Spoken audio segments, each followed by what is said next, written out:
बारंबार प्रणाम। हमारा नाम सूरज कुमार और आप देख रहे हैं हमारा नया नवेला शो जिसका नाम है राजनीतिक गलियारे। पिछले एपिसोड में हमने देखा कि कैसे भाजपा और एनसीपी के बीच ठन जाती है और अंत में अपने बयान से पलटते हुए शिवसेना के सुप्रीमो उद्धव ठाकरे भाजपा के साथ गठबंधन होने के बावजूद यह कहते हैं कि उनके पास कई मौके खुले हैं, कई रास्ते खुले हैं सरकार बनाने के।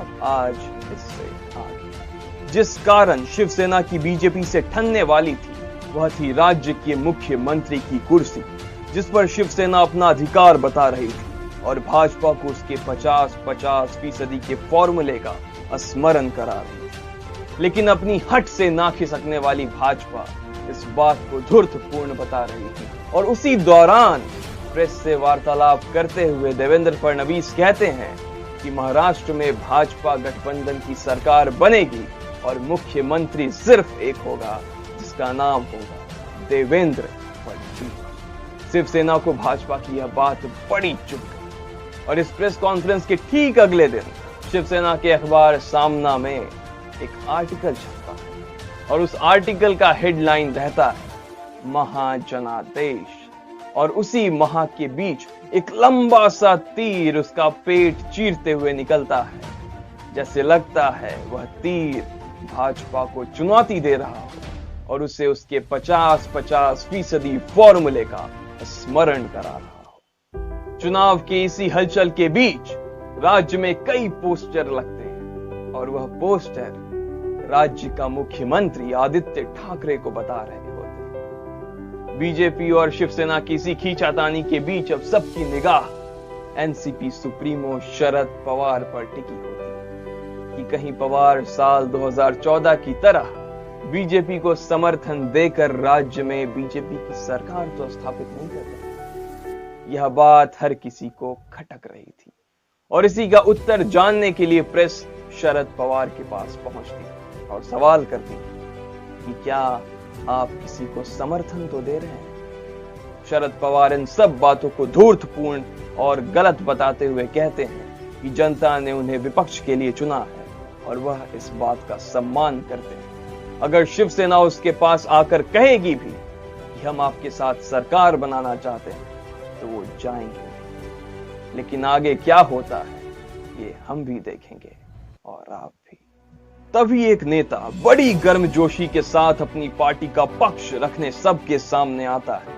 वह नेता है सामना अखबार का संपादक और अपने तीखे तेवर के लिए जाने जाने वाला शिवसेना का नेता संजय राउत, जो हर बार अपने अखबार सामना में बीजेपी को टारगेट करता है और उसे बैक फुट पर धकेलता है। उधर भाजपा अभी तक सरकार न बना पाने से चिंतित है और फिर कुछ ऐसा हो जाता है जो उसकी भौं को और चौड़ा कर दे। शंकर राव गद्दार अहमदनगर की सीट से जीता हुआ एक निर्दलीय नेता जो अपना समर्थन शिवसेना को दे देता है। यह वही निर्दलीय नेता रहता है जिसे शरद पवार खुले तौर पर पूरे चुनाव में अपना समर्थन देते हैं और उसे जिताते हैं।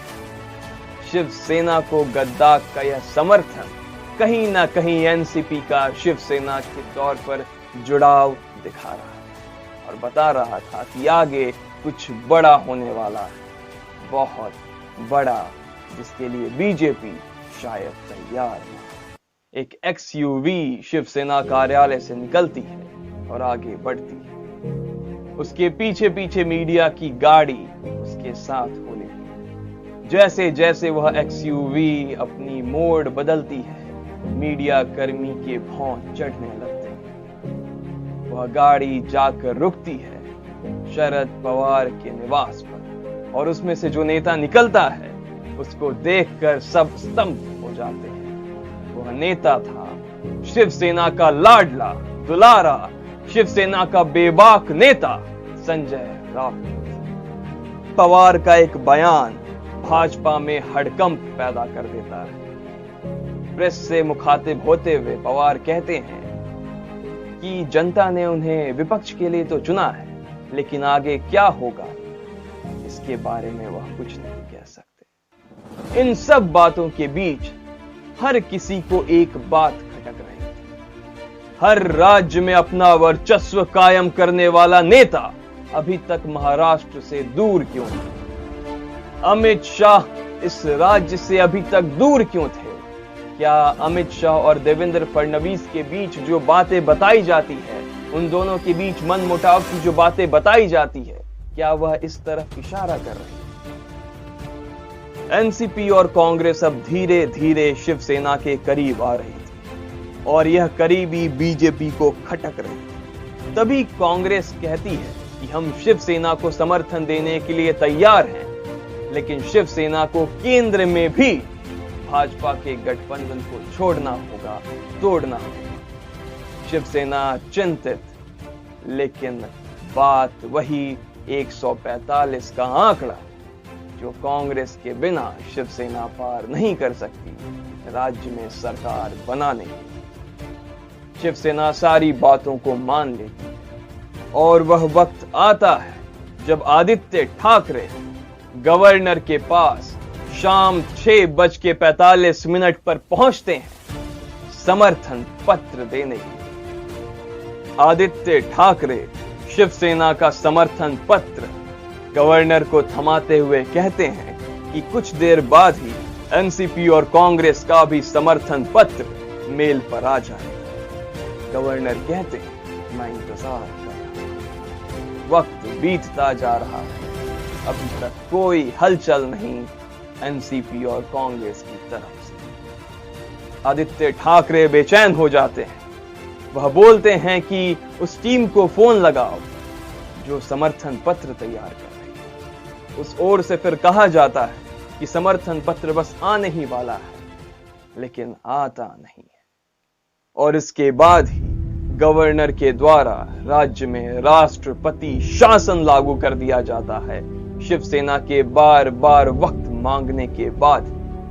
अब सवाल ये कि सारी बातें हो चुकी थी, सब कुछ तय हो गया था, इसके बावजूद शिवसेना को कांग्रेस और एनसीपी का समर्थन पत्र क्यों नहीं मिला, जबकि यह साफ तौर पर दिख ही रहा था कि शिवसेना, कांग्रेस और एनसीपी सरकार बनाने जा रही है। इस बातों से पर्दा उठेगा महाराष्ट्र के तख्ता पलट की पूरी कहानी के अंतिम एपिसोड, यानी कि अगले एपिसोड में। इसके लिए आपको थोड़ा सा इंतजार करना होगा। तब तक दीजिए मुझे इजाजत। बहुत बहुत धन्यवाद।